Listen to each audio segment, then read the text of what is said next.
friend, and welcome to a new video. The past weeks have been quite challenging when it comes to my weight loss journey because I reached 149 pounds or like 67 kilograms when I had my period the last time, like a month ago. And that was also a week that went really well, where I managed to do all my routines and my workouts, and I planned my food, and I also managed really good to follow my plan. And from there it actually went downhill. I'm now at 152 again. So the past 3 weeks I didn't manage to follow my plan. I didn't manage to do my routines as much as I did before. I did buffer a lot. Buffering is a concept from the life coach school. It's defined as an activity that you do instead of the things you actually really want to do. So for example, you have work to do and then you decide to watch TV instead, or to eat. For me, it's often daydreaming, which often will lead to me not doing the thing that I actually plan to do. And this situation that I just explained to you is a very common thing that happens in weight loss over and over again for me, but I guess for most people who are on a weight loss journey for a longer period, because there will be obstacles on the way all the time and you have to just get over them and find a way, and then you wait for the next one to appear. So I thought I make a video on how I'm kind of setting my back on track, and I might even do a follow-up video how I'm doing that week. But today I really want to just refocus, get some statistics in, review my progress, and then also set myself up for success for next week. So before I start with reviewing the week, I will actually look into my overeating from last night. And for that, I will use the discovery worksheet from the No BS weight loss program. And then I will see what is coming up here.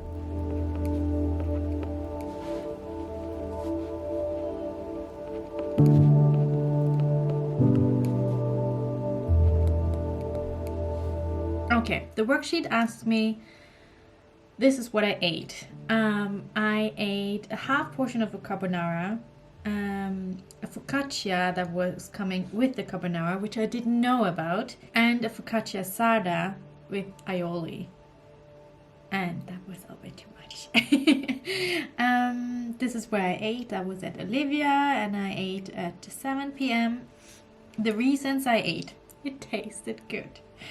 I ordered too much and wanted to eat most of it, and I was distracted. Then the next question is, I ate because I was telling myself that I should eat more since I ordered too much food in the first place. And it's probably like the next thought is like, and I want to get the most out of my money, something like that. Looking back, was I blaming, excusing, or justifying? If yes, what would I like to think instead? Oh, I forgot that part.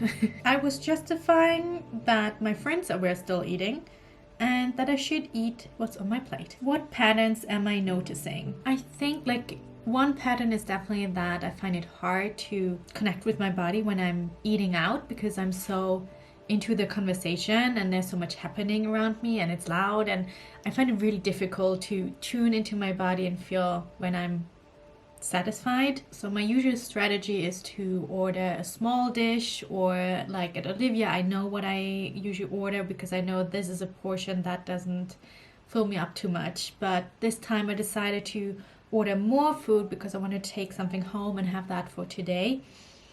And that's where it went down. Next time this pattern happens, what can I think, feel, or do differently? I thought I could divide my portion into two, and when I have finished the first half, that I take that as like a visual pause. Am I still hungry? Do I want to continue? The most important thing that I learned from this overeat is, I guess I have to revisit my 24-hour plan that I had in place because it was a bit too vague. But actually, like, what I learned is that, like, usually when I go to Olivia, I always eat the focaccia asada, which is just like a starters, but it's a perfect portion because after that I'm satisfied but not too over satisfied, and sometimes also have space for dessert, which I totally forgot to write down here. I also ate a tiramisu. Oh god, yeah. tiramisu. Yeah, so I ate a bit more than that.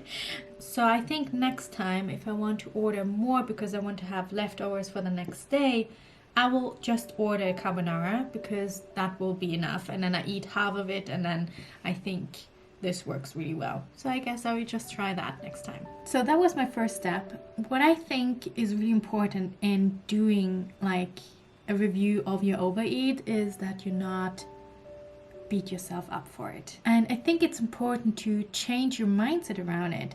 So for me, it was something I try to see it a similar way as if I forget to call somebody back. Like, I do not start thinking, oh my goodness, how could I do that? I let this person down and there's something wrong with me and maybe I get dementia if I start now forgetting things. Nothing like that is happening. I'm just like, oh yeah, forgot that. Gonna call him now. That's kind of it.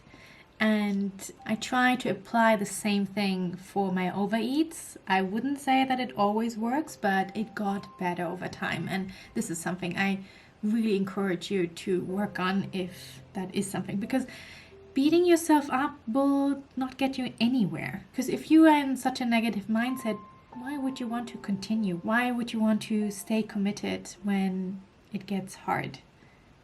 I think that's where we most need to be kind to ourselves, because we would do the same to a friend. Like if my friend would overeat and she called me, I wouldn't say, girl, you have to get your shit together. And that's why it's so important how you talk to yourself. Okay, now we get into step 2. I will do my weekly review, gather some statistics, and I see you there. So for my weekly review, I need my weight loss journey journal. And then my happy planner where I record like my food, my weight, my workouts, and kind of like if I have written something, it's in here. Then I need my laptop where I will record my weight loss progress, and then on my phone there's usually how many routines I have done. And then I also will count my beans in this urge jar, how many urges I had for that week. And yeah, it started to, well, I can't say it started to get full, but like there's progress, I can see it. So now I have done my weekly review. When I look at the data for this week, I see that I have done 0 walks or workouts, and that's mostly because it's super icy outside and the weather wasn't so fun either, and I got my period, so I had several excuses not to do anything. I still did manage to do 7 days of my 24-hour plan. I wrote down my food for 5 days, so I don't really remember what happened to the other 2 days, but probably it didn't go very well. If there's not written anything, it's most likely there's some overeating involved. I did 3 thought models. That was much better than before, but I haven't done a lot of like thought downloads in the past, so this is something I have to look at. I did 5 morning routines and 4 evening routines, and I gained 1.1 pounds this week in average. So after I've written down also my victories of this week, and like a lot of more setbacks this week, I also have written down like my goals from last week, which I didn't accomplish any of them, and what my focus is for next week. But if I look at the past 3 weeks, I see of course a trend to a weight gain, because there's several obstacles that I haven't really found solutions for. So this is also from the Life Coach School. You write down where you're at, 154 pounds, and where you want to go, 141. And then you write down all the obstacles like in these spaces that keep you from reaching this goal. And for me, that's keeping track of my 24-hour plan. I do most of the days, but not all. I also see I set myself a quite high weight loss goal for the past 3 weeks, and I didn't reach it, so that's probably not a good idea. I had definitely troubles allowing urges. I didn't move my body when it's cold and icy. I haven't done so many thought downloads because I often felt very tired and didn't want to do them. I often were spinning and daydreaming instead of executing my morning routine. I had troubles feeling my feelings. I didn't analyze my overeats, and I also didn't drink enough. So there is quite a lot going on, and of course I can't address everything next week because this is way too much, but I can come up with strategies for every of this obstacle and then decide what I want to work on for next week. So here down below I've written down all my strategies. The first one is that I want to keep my 24-hour plan open on my planner at all times at work, but then also take it out when I come home and have it somewhere where I see it, and so I get a bit more awareness for it. And then I also think I will set a bit more realistic weight loss goal for this week, and that will be like 1 pound for next week. Since I'm also reading You're Not Your Brain and working on the 4 steps, I will relabel words as deceptive brain messages that are false. I will not react on them. Then the strategy for not exercising is I go to 1 workout class next week, and that will be on Tuesday, and I will always walk with my shoes that have spikes on, so I don't have to be afraid that I will break something. For the night routine, I think I will change the time I start my night routine again. I have done that in the past, and that sometimes works really well when I have troubles to execute it. So I will put it right after dinner because there I'm definitely more motivated to do it. So I'm gonna do that. Then I will tell myself to daydream before I go to bed, but not in the morning. I have to go out and do my morning routine.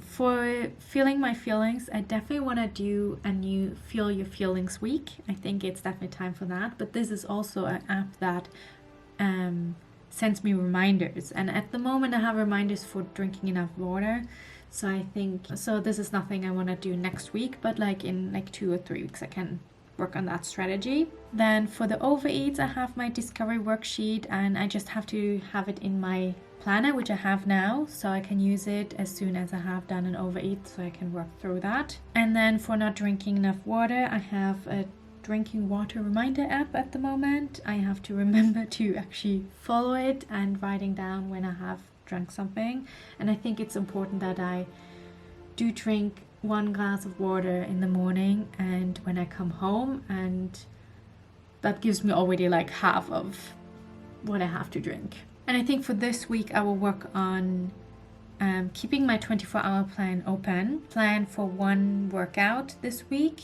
changing the time my bedtime routine starts, and also working on the daydreaming in the morning. So these things I think will work most on, and then hopefully I don't have any overeats next week, then I don't need the discovery worksheet, but if I have overeats, that I will use it. So after I've done my review, I usually start planning the following week in my happy fitness planner. But it is beautiful outside, and I think I will actually go out and listen to a podcast while going for a walk to actually get in at least 1 workout this week.